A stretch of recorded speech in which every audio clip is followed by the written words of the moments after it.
রামশ্যাম যদুমধু নয়।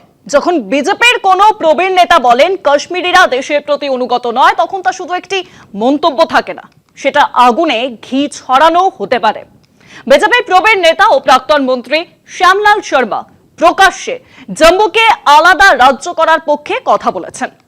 তিনি আরো দাবি করেন কাশ্মীরের মানুষ দেশের প্রতি অনুগত নয়। এখন কথা হলো, দীর্ঘদিন ধরে বিজেপির রাজনীতি কাশ্মীরিদের ভারতীয় নাগরিক হিসেবে নয়, সন্দেহভাজন হিসেবে দেখা। এই দৃষ্টিভঙ্গি কাশ্মীরকে ভারতের গণতান্ত্রিক ধারণা থেকে দূরে ঠেলে দেয়। উন্নয়নের কথা বলে তৈরি হয় বিভাজন, শান্তির কথা বলে তৈরি হয় অবিশ্বাস, একতার কথা বলে তৈরি হয় সামাজিক ভাঙন।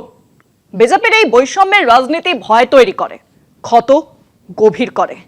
কাশ্মীরিদের আসলে বুঝিয়ে দেয় এই দেশ তাদের নয়।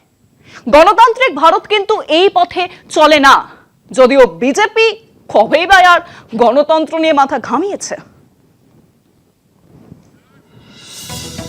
জম্মু কাশ্মীরকে ঘিরে আবারও বিভাজনের রাজনীতি সামনে এলো। বিজেপির প্রবীণ নেতা ও প্রাক্তন মন্ত্রী শ্যামলাল শর্মা প্রকাশ্যে জম্মুকে আলাদা রাজ্য করার পক্ষে কথা বলেছেন।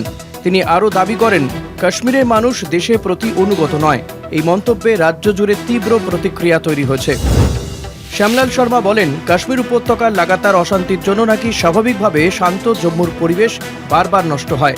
তার দাবি, জম্মু আলাদা হলে অর্থনীতি, সমাজ ও প্রশাসন সব দিক থেকেই উন্নতি হবে। তিনি বলেন, কেন্দ্রশাসিত অঞ্চলের প্রায় ৮০% বিদ্যুৎ উৎপাদন জম্মু থেকে হয়। জম্মু কাশ্মীর ব্যাংকের ৮০% আমানতও নাকি জম্মুর। তবে বিজেপি নেতৃত্ব জানায়, শর্মার বক্তব্য তার ব্যক্তিগত মত, দলের অবস্থান নয়। ন্যাশনাল কনফারেন্সের সভাপতি ফারুক আবদুল্লাহ এই প্রস্তাবকে অযৌক্তিক বলেন। মুখ্যমন্ত্রী ওমর আবদুল্লাহ সতর্ক করে লাদাখের ভুল স্মরণ করিয়ে দিয়েছেন। পিডিপি প্রধান মেহবুবা মুফতি বলেন, এই প্রস্তাব ধর্মীয় বিভাজনের উপর দাঁড়িয়ে।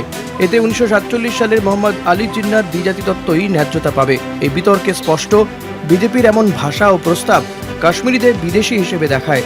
এতে ক্ষত গভীর হয়, দূরত্ব বাড়ে। ভারতের সত্তা থেকে কাশ্মীরকে জোর করে আলাদা করে দেওয়া হয়।